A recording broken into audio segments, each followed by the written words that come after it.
Hey everyone, this is Jason Dunn from Digital Home Thoughts, and in front of me here I have a new product from HP. It's been out for about a month or month and a half now. It took me a little while to get hold of it, but this is the HP Mini 1000. I've had a lot of people request that I take a look at this particular unit, and HP decided to send me one, so here I am doing a bit of an unboxing for you. So this is going to just be a first impressions video.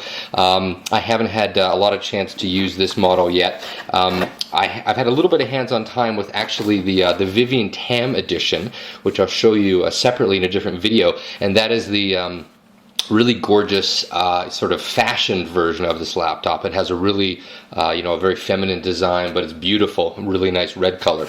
And this is essentially this is the regular version, let's just say. So this is the HP Mini 1000, and this is the Windows XP version. So you get some setup instructions, nothing very exciting there. This is the unit itself, and I will say that just in terms of good looks, this netbook I think is probably the best looking, or one of the best looking netbooks on the market today. As you can probably tell, it's quite slim.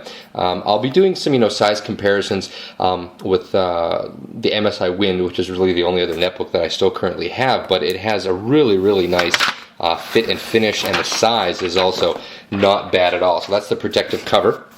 Now HP did put, you can see a whole bunch of glare from my lights here. This is kind of hard to show you, but this is the imprint, the finish on it, sort of these little swirly designs. I can't say that I really care for this design a whole lot. I mean, normally I like HP's designs. This one looks a little bit, I don't know, it just doesn't really appeal to my masculine side, but well, there you go. So I'll put this aside for just a second here.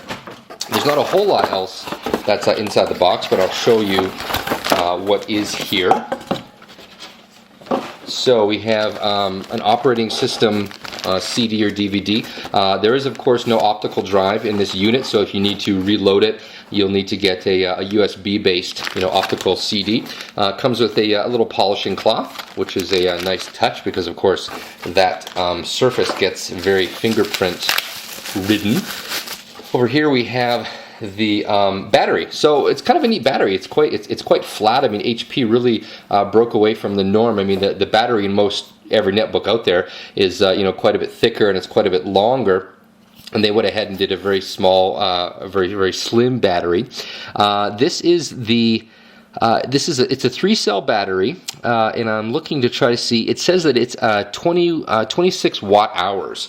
So battery life on this, I'm gonna of course be testing it. So I can't say anything for sure just yet. But if this is like most other netbooks on the market that are around the same size, you should be expecting somewhere in the neighborhood of about 2.5 to 3 hours worth of regular usage with a 3-cell battery. So this is the AC charging brick. I'll say the same thing that I usually say. When the unit's this big, this is quite fairly big. Now this is a smaller power brick than the HP 2133. I had to send that one back, so I don't have it for comparison. But the 2133, I seem to remember it being a little bit thicker and just a little bit bigger. So this is a pretty good size. This is kind of the thing that always makes me chuckle. I wish that there was a way that they could maybe just make this cord even shorter or smaller. I mean, I don't know. For me, I don't normally need to stretch my notebook, 12 feet away from an outlet. And it would be nice actually just for traveling purposes to have this be, just shorter, a little bit lighter. But overall, not too bad. So I'm going to snap the battery into the bottom here.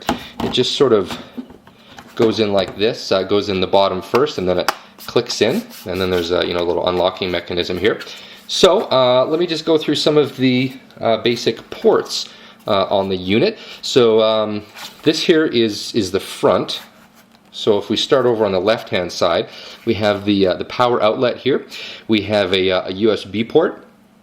We have this port, which I want to say, oh gosh, here I am making an idiot out of myself. I'm not actually 100% sure what that port is. It almost looks like it's an eSATA port, but I'm quite sure that that's not an eSATA port. So I'm going to reference the the old handy guide here, and that is the, okay, yeah, so that's an expansion port. So that's HP's proprietary expansion port. That's why I didn't recognize it, because I don't actually own an HP laptop. So yeah, that's good to know, the expansion port. So the expansion port is used, of course, for HP docking units, so they have a lot of custom docking units, and so this allows you to connect and I presume do a full, charge and also use your devices, but I'm not 100% sure on that because, of course, there is no official docking station for this device yet. Right next to that, we have the headphone jack, and there's also a little microphone icon next to it, so that's going to be an audio input as well. On the front of the unit, we have the power button. So this is similar to the power button on the 2133. You don't press it; you sort of have to move it to the left. Not the best design I've seen, but not really a big deal. Pretty easy to turn off and on. There's a hard drive indicator light, and then the power light, of course. And then here we have the Wi-Fi switch. Moving over to the right-hand side, there's an MMC SD card slot. So this is the memory card slot. I'm about 99% sure it's SDHC compatible. In fact, I'm sure it is, which means you can put in currently up to 16 gigabytes worth of SD card storage. So that's kind of cool. There's another USB port right next to it here. And this port right here is something, it's kind of funny. So I tried to pull this off, and it didn't seem like it came off. On the spec sheet, it says that this is the HP mobile drive connector. So the mobile drive is something that I believe that is used on the HP the mobile internet experience version, the MIE, or today I just looked on the HP website and they're actually calling it the HP Mini Me MI. Seems kind of crazy, but that's actually what I did see. So on the XP version, this doesn't actually come off. Essentially, the mobile internet, or the mobile drive, is a little USB flash drive that sticks in here, but apparently it's completely flush with the unit. So I'm not sure if this version would have this option if you ordered it from HP, or maybe if you didn't order the hard drive version. So this version actually is a 60 gigabyte 4200 RPM hard drive and not the flash-based version. So that's a little bit of a mystery to me, but we'll see if we can figure that out. On the back, there's really not much of anything. We have this is the speaker here, and then at the bottom, behind this door, I believe would be the RAM, the system RAM. One important thing to note is that this unit has 1 gig of RAM on it, and that is actually the limit for this particular unit. It has to do with the version of Windows XP that they put on this. It is limited to 1 gigabyte of RAM. If you want to have 2 gigs of RAM, interestingly enough, you actually have to go to the Linux version. So that's kind of a weird thing. So as you can tell, I opened it up and it automatically started to boot up here. So there's some initial setup that's actually going to go through. One of the nicest things about this unit is, of course, the I think it's a 92% size keyboard. So really beautiful keyboard. Really nice fit and finish. Again, the slenderness of this unit is really quite impressive. Let me just rattle off some quick specs for you here. So this comes with Windows XP Service Pack 3 as the operating system. It has the ubiquitous Intel Atom 1.6 gigahertz processor, so very standard processor that's everywhere.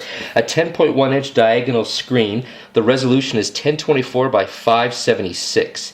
And that's kind of funny that it says 576. I would have thought it would have been 1024 by 600.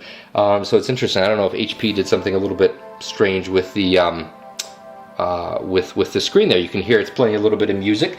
1 gig of RAM, as I mentioned. It's got the Intel GMA 950 GPU, the 60 gig hard drive. The webcam, there is a webcam up here. I believe it's a VGA webcam, although HP goes to great lengths to hide that from us. It has wireless 802.11g and Bluetooth built in, and then the 3-cell battery, as I mentioned. So that's about it for right now. I'm going to be heading off to CES with basically tomorrow. I'm filming this the night before I head off to CES, and I'm actually going to be taking this device with me, so I'm going to be getting some hands-on experience using it. So if you have any questions, please post them. I'm going to get as much experience with this unit as I can, and when I'm done, I'll be posting an actual review video. So it's been Jason Dunn from Digital Home Thoughts. Thanks for watching.